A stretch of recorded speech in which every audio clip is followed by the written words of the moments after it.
Shalom, Bapak Ibu, Saudara-saudari yang terkasih dalam Tuhan Yesus Kristus. Berjumpa dengan saya Pendeta Vika Manuela Ferdinandus dalam program Night Call GPIB. Sebelum kita membaca dan merenungkan firman Tuhan, mari kita berdoa. Allah Bapa yang bertahta dalam kerajaan sorga, kami bersyukur untuk anugerah kasih Allah yang tak berkesudahan dalam kehidupan kami. Memasuki istirahat kami, sebelumnya kami akan membaca dan merenungkan firman-Mu. Roh Kudus-Mu yang akan memampukan kami memahami dan juga melakukan akan kehendak-Mu di dalam kehidupan kami. Amin. Pembacaan kita pada saat ini terambil dari Kolose 3 ayat 22 sampai Kolose 4 ayat 1 yang menyatakan, "Hai hamba-hamba, taatilah Tuanmu yang di dunia ini dalam segala hal. Jangan hanya di hadapan mereka saja untuk menyenangkan mereka, melainkan dengan tulus hati karena takut akan Tuhan. Apapun juga yang kamu perbuat, perbuatlah dengan segenap hatimu seperti untuk Tuhan dan bukan untuk manusia. Kamu tahu bahwa dari Tuhanlah kamu akan menerima bagian yang ditentukan bagimu sebagai upah. Kristus adalah Tuhan dan kamu hambanya. Barang siapa berbuat kesalahan, ia akan menanggung kesalahannya itu karena Tuhan tidak memandang orang. Hai tuan-tuan, berlakulah adil dan jujur terhadap hamba-Mu. Ingatlah, kamu juga mempunyai Tuan di sorga." Demikian pembacaan Alkitab, terpujilah Kristus, haleluya. Bapak, Ibu, Saudara-saudari yang terkasih dalam Tuhan Yesus Kristus, Surat Paulus menulis surat ini kepada jemaat di Kolose ketika juga pada saat itu banyak sekali yang memperlihatkan status sosial atau golongan yang menunjukkan bahwa ia juga memiliki pamor di tengah-tengah masyarakat.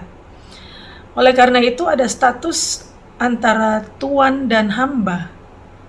Dan ketika ada status sebagai tuan dan sebagai hamba, maka pastinya ada klasifikasi sosial yang juga bisa membuat pemisahan antara orang dari golongan yang mampu sebagai tuan dan orang yang dari golongan tidak berdaya, yaitu sebagai hamba yang harus patuh, menurut, melakukan setiap apapun yang diinginkan oleh tuannya. Firman Tuhan pada saat ini mau mengingatkan kita bahwa ketika kita menjalani kehidupan di tengah-tengah ada begitu banyak latar belakang status sosial yang mau memperlihatkan nilai seseorang di mata masyarakat, yang mau memperlihatkan bagaimana orang tersebut itu mampu atau orang tersebut memiliki jabatan, memiliki hak kekuasaan yang mumpuni di bidangnya atau dalam apapun setiap aspek kehidupannya, mau mengatakan bahwa kita tidak ada apa-apanya di hadapan Tuhan. Semua penilaian orang terhadap diri kita oleh karena kita memiliki kasih karunia Tuhan Allah. Dan kasih karunia itu tidak terlepas dari bagaimana kita melakukan apa yang Tuhan inginkan dalam kehidupan. Tentunya di dalam kehidupan kita, bagaimana ketika kita mau dianggap sebagai anak-anak Tuhan yang berkenan di hadapan Tuhan. Kita mau dianggap sebagai orang yang bernilai positif, yang memiliki arti yang luar biasa di tengah-tengah masyarakat. Tidaklah mudah ketika diakui.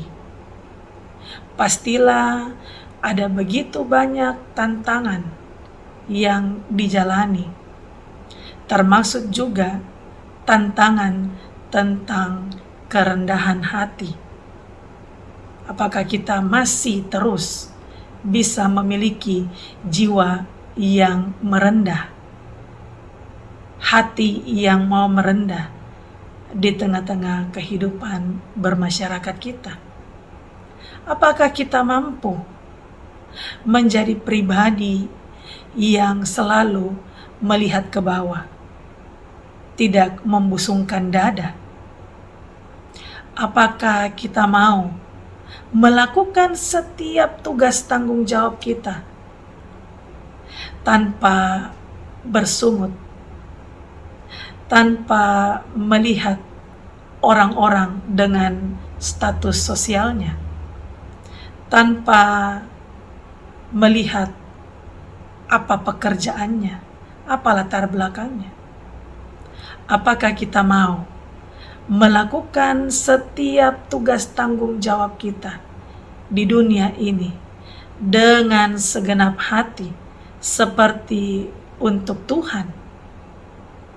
Mari merenungkan secara pribadi maupun bagaimana kita di dalam kehidupan keluarga, masyarakat, kehidupan sekuler maupun kerohanian kita. Ada sebuah film yang baru-baru ini ditayangkan di bioskop berjudul Until Tomorrow, film Indonesia based on true story, mengisahkan tentang suami istri yang sebelum menikah mereka mendapat goncangan pergumulan hidup yang luar biasa.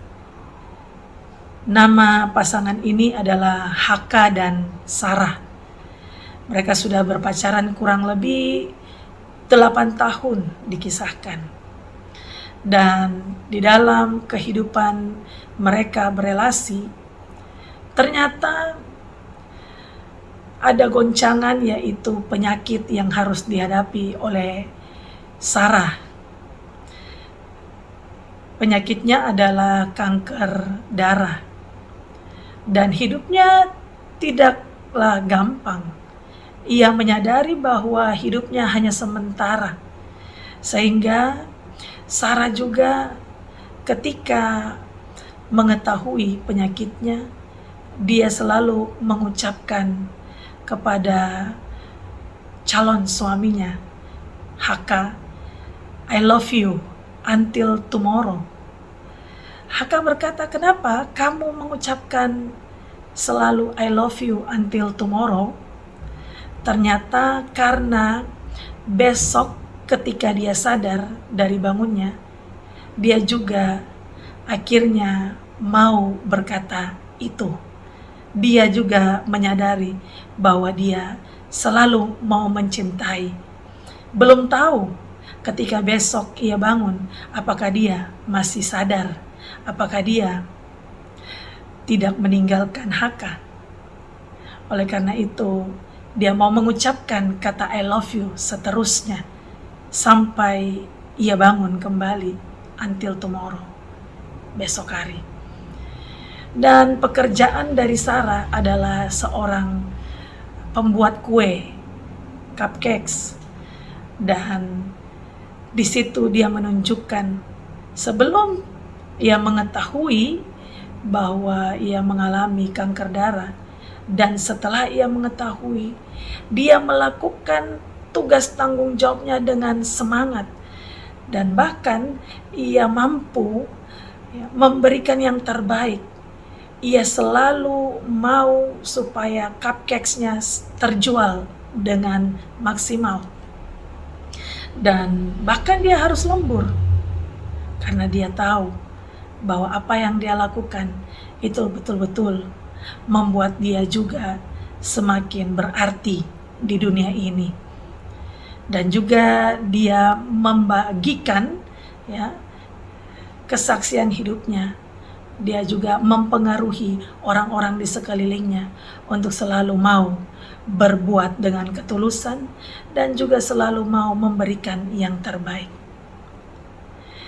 Melalui kisah ini kita juga mau melihat bagaimana Sarah walaupun dalam pergumulan penyakit yang sangat berat, ia mampu menjadi seorang yang berarti, tidak melihat atau memandang status orang-orang. Ia mau memberikan yang terbaik, bahkan untuk juga seorang Haka yang selalu mau ia cintai secara terus-menerus sampai mati. Dan banyak sekali polemik yang harus ia lakukan dalam kehidupannya, gejolak-gejolak kehidupannya yang membuat ia juga terkadang menjadi takut menghadapi kematian, tetapi ia terus berjalan tanpa ragu mencintai orang. Cintailah banyak orang melalui karya, perjuangan, melalui pelayanan kita semua, melalui pekerjaan yang Bapak Ibu Saudara lakukan, sehingga pada akhirnya disitulah nampak bagaimana kita hidup oleh karena kasih karunia Tuhan Yesus Kristus. Dan pada akhirnya semuanya yang kita lakukan itu orang menilai bahwa kita melakukan memang betul-betul untuk Tuhan, untuk kemuliaan nama Tuhan. Tuhan memampukan.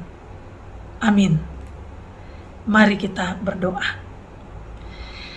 Allah Bapa yang bertata dalam kerajaan surga, firman-Mu menguatkan kami bahwa di dalam menjalani kehidupan tidaklah mudah. Tentunya ada begitu banyak gejolak, dinamika, tantangan, rintangan yang harus kami jalani, hadapi, dan lakukan. Tetapi semuanya hanya untuk mendatangkan kebaikan, dan melalui berbagai cara yang Tuhan tunjukkan, biarlah juga kami selalu menyadari bahwa cara-cara itu yang akhirnya membuat kami harus melakukan sama seperti untuk Tuhan. Tuhan Allah, kami akan beristirahat, berkati istirahat kami, biarlah besok hari boleh bangun dengan tubuh yang sehat, tidak kurang satu apapun, boleh merasakan sukacita dan berkat Tuhan yang luar biasa. Hanya di dalam nama Tuhan kami Yesus Kristus, kami berdoa. Amin. Tuhan Yesus memberkati kita semua.